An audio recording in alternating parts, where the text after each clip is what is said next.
Ooh, another Rob Zombie movie. That guy everyone seems to hate. Well, not everyone.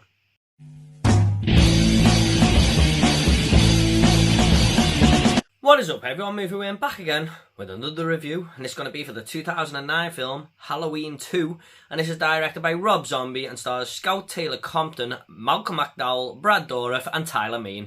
This tells the story of Michael Myers coming back to Haddonfield on Halloween night in search of his sister Laurie Strode, who is struggling to cope with her life after the trauma from the previous Halloween. Well, this is probably the most divisive film in the entire Halloween franchise. I go to the likes of Letterboxd and are either 5-star reviews or half-a-star reviews, and it doesn't really help that Rob Zombie is also a divisive director, so hardcore Halloween fans who don't like this guy probably going to be upset anyway that he has touched their beloved franchise for a second time. So it already has controversy surrounding it, if you like, and there are people who just don't like Rob Zombie's style. Fair enough, you know. I can see why there are flaws to his directing and stuff, but I'm just going to go ahead and give my thoughts here. And by the way, this is the unrated cut, not the theatrical one we got in cinemas. So what did I think of Halloween 2? Let's find out.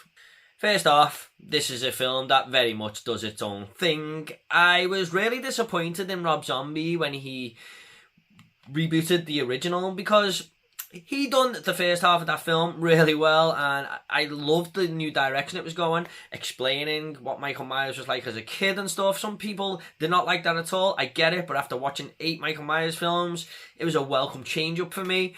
But then he just rehashed the original 78 film in the second half of the movie, and I feel like he kind of panicked a little bit there and thought that he had to put it in there. But with Halloween 2, it very much goes in a new direction, and it's like Rob Zombie said, fuck it, I'm just going to do my own Halloween film, and I can respect him for that. Yes, this film follows the same story path, of course, with Michael coming to Haddonfield to kill Laurie, but it's everything along the way that's thrown in there that just makes it feel such a welcome change for me.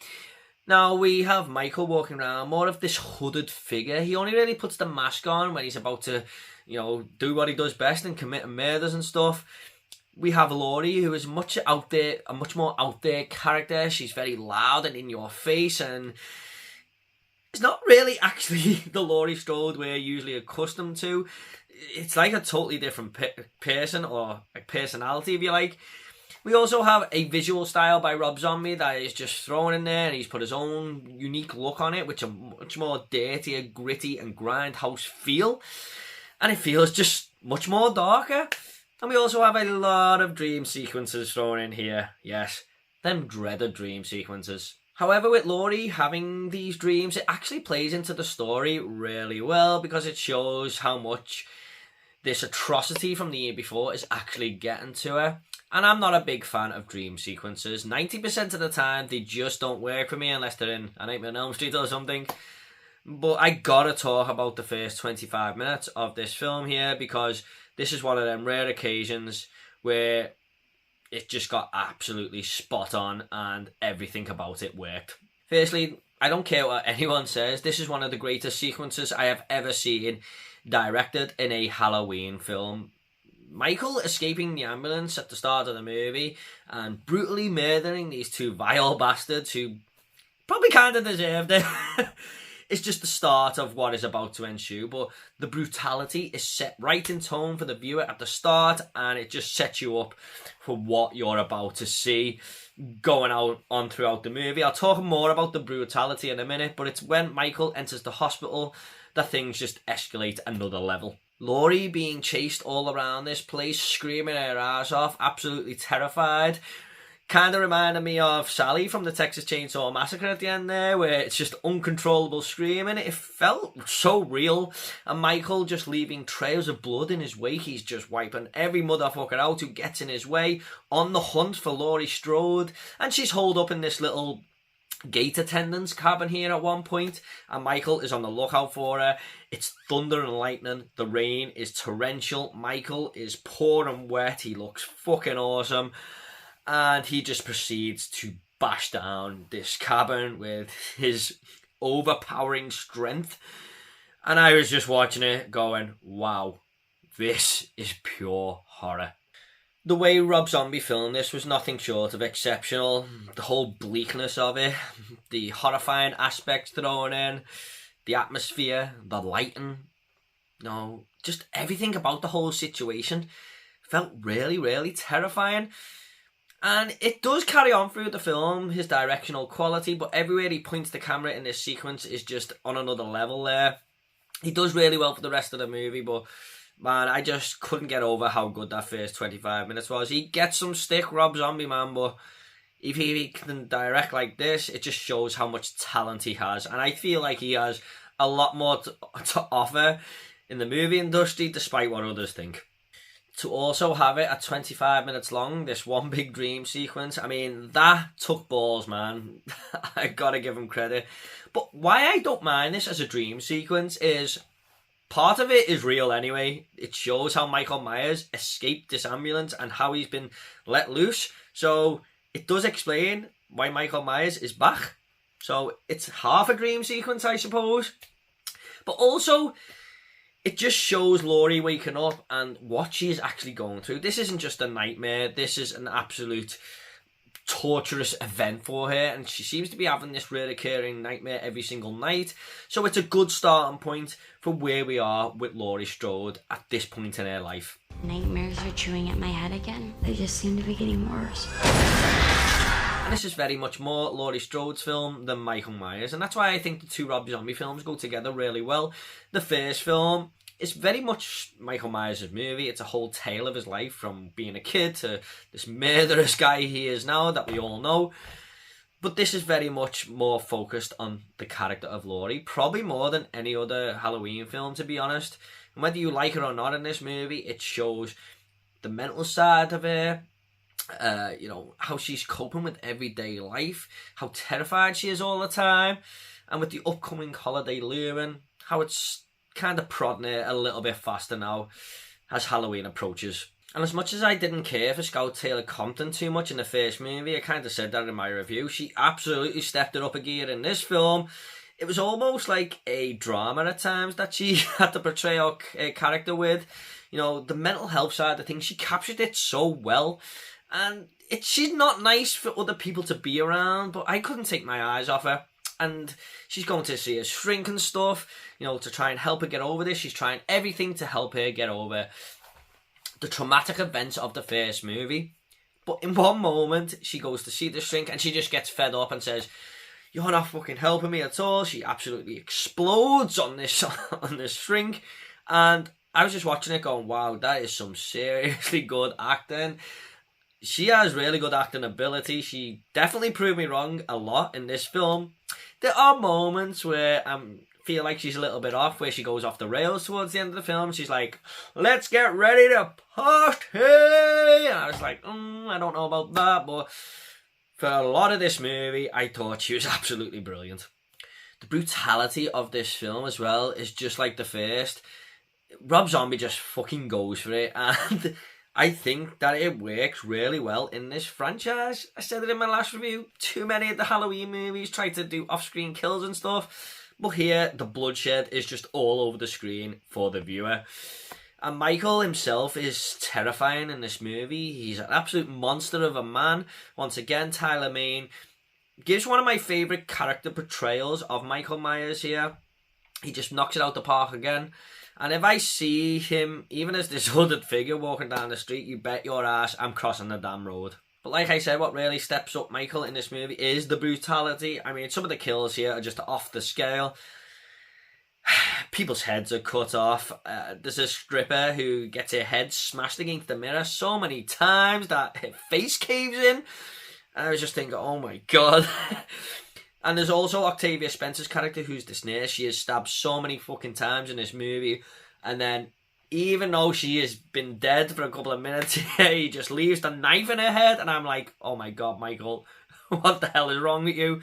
Now, what really makes him terrifying, though, is that he just feels like he's got this chip on his shoulder in this film. He is out for revenge from the year before, and he is going to destroy anything that gets in his way. He's an absolute monster in this film. Nothing more.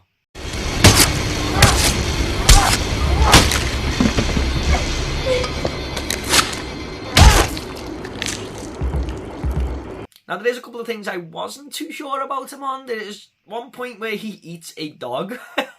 And I suppose that's Rob Zombie saying that he is still kind of human. But I didn't know what to think of that. But again, it's something different. And there's also a point towards the end where he actually speaks in this film, where he's about to stab a character and he says, "Die." I don't know what to think about that still. That one didn't quite work for me. Now, there's a bit of a side story going on with Dr. Loomis here, played by Malcolm McDowell. He is kind of cashing in on the whole Michael Myers thing. I mean, he's telling his story to newspapers, he's writing books, he's doing book signings, and this really does make the victims, families, members detest this guy because they just think he's, you know, he's got no compassion for anyone and stuff, and he is a very unlikable character in this movie. To the people in this movie, not to me personally, because I liked this direction. I know a lot of people will hate this because Dr. Loomis is one of the most beloved characters in the entire Halloween franchise, right along Michael Myers and Laurie Strode there. But do we really need to see the same old Dr. Loomis again? Why not do something different with the character? This is not a part of the original timeline. It's a totally new, fresh outlook. And I didn't mind it at all. I thought it was an interesting take. And this is one of the more things that a lot of people hate about this movie. But it works for me. When you've watched the entire Halloween franchise, binged it through, this is a welcome addition. And I was just happy that Rob Zombie said fuck it and done what he wanted with this character. And it's no... You know, I've been saying this in past movie reviews that Donald Pleasance's Dr. Loomis is actually my favourite character in the entire franchise. So, if I can like this direction, maybe other people should just give it a bit of a shot. Let me make things clear. Michael Myers is dead. D-E-A-D. Daniel Harris was such a great character here too. I did not realise, and I'm going to sound like a terrible person here, but I did not realise this was Danielle Harris in the first movie till the end.